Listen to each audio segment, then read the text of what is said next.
kain tayo. Mayroon kaming sinigang na hipon. Ayan. Diba? Salamat sa aming cook.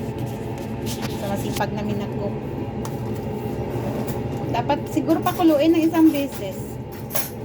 Hindi na, may malatay yung dahon. Takpan ko lang. Pwede na?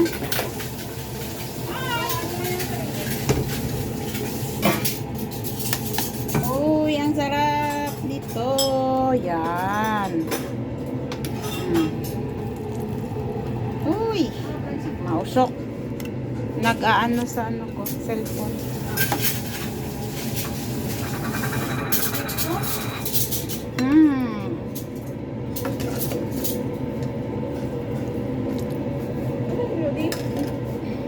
Sa kanya to? Sabaw, be.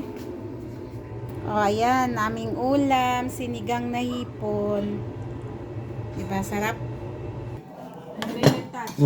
Uy, mayroon ng sinigang. May udon pa.